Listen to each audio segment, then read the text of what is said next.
terrorists who planned the mass murder of Jewish people in Manchester.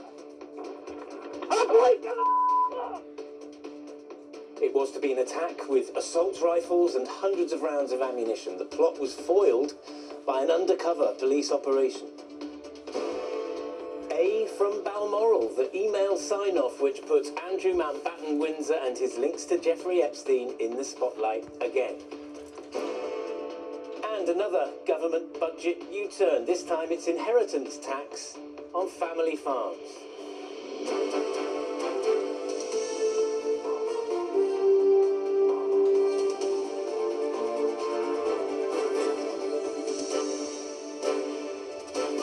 This is ITV News with Geraint, Vincent.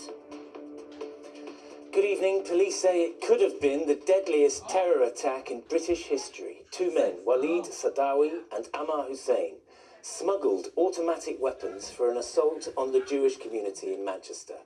They were both convicted today, thanks in part to the courage of an undercover officer. Jonathan Brown reports. It was the moment a terrorist planning to target and kill Jews was hunted down himself. Walid Sadawi, a father of two from Wigan, ran from police during what he thought was a handover of weapons in a hotel car park. In his boot, police found 2 assault rifles, a semi-automatic pistol and almost 200 rounds of ammunition. Sadawi first came to the attention of police for his posts on social media, where he'd befriended a fellow Islamic extremist named Farouk. In one message, he told Farouk, "I can use a knife in the operation, but this will not be enough to take revenge. Only the automatic gun. I want to kill as many as possible." By March last year, they were meeting in person for the first time in Jewish suburbs of Greater Manchester, like Cheetham Hill, Prestwich and Higher Broughton, to search for potential targets like care homes, nurseries and schools. But Farouk wasn't who Sadawi thought he was. He was an undercover officer. Sadawi was being monitored when he enlisted family friend Ammar Hussein, seen here on a visit to Dover, where they aimed to smuggle guns into the country. While police intervened this time, the wider threat, a Jewish security group says, is growing. It may well have been the worst terrorist attack in British history. To hear that, I think, will make people very, very fearful. One day they kill Jews, another day they kill other people. We are all in this together. Hussein was described by his own defence team as a foolish man with abhorrent views who wasn't a terrorist. Sadawi claimed he was simply playing a role and aimed to foil the plan himself. But after months of evidence, a jury has found them guilty of terror offences, the work of police shielding innocent people from murderous intent. Jonathan Brown, ITV News. There is renewed scrutiny tonight of Andrew Mountbatten Windsor's links to the sex offender Jeffrey Epstein. It comes after more documents from the Epstein files were released by the US Justice Department. Sejal Carrier joins me now. Sejal, what's in them?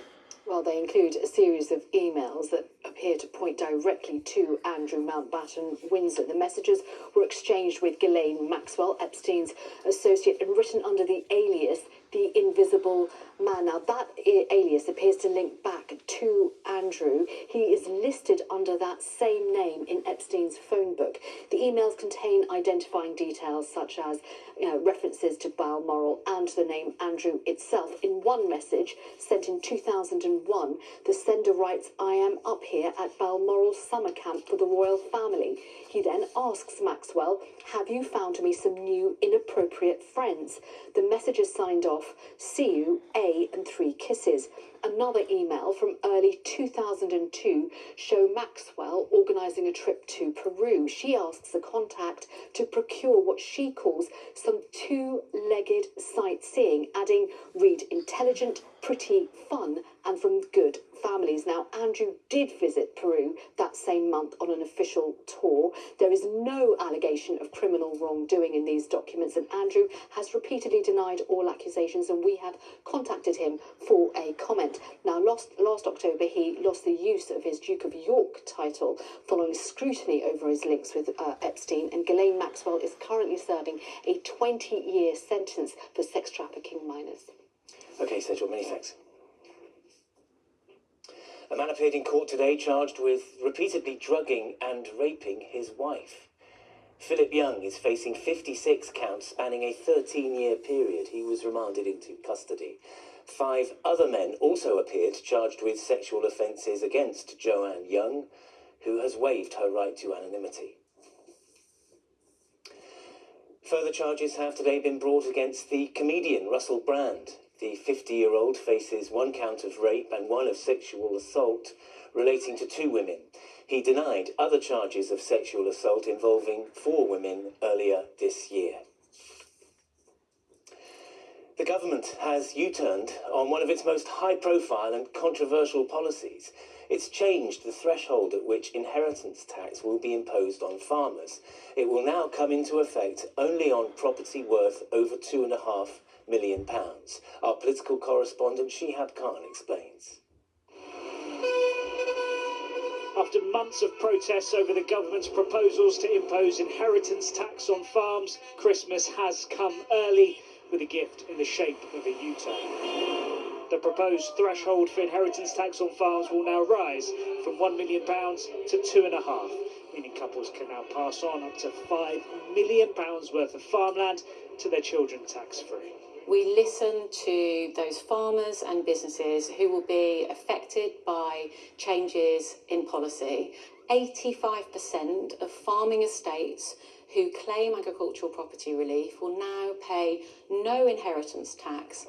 The move will reduce the tax burden on many family farms after warnings that some could be forced to sell, even to foreign investors, rather than pass them on. This tax was just unaffordable for many in the industry, and it really hurt the people that the government said they wanted to protect. So this is about an adjustment.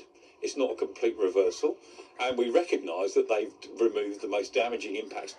Farms were previously exempt from inheritance tax, and the Tories want the government to return to that, calling the current proposals cruel and immoral. But for now, farms across the country will take this change as a welcome gift. Shihab Khan, ITV News. And before we go, a quick preview of the King's Christmas speech.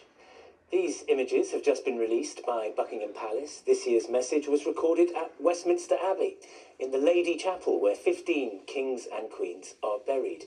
One of the central themes of the speech will be pilgrimage. And you can watch that live on Christmas Day on ITV1 at 3 p.m. But that is all we have time for tonight. Thank you for watching. Goodbye.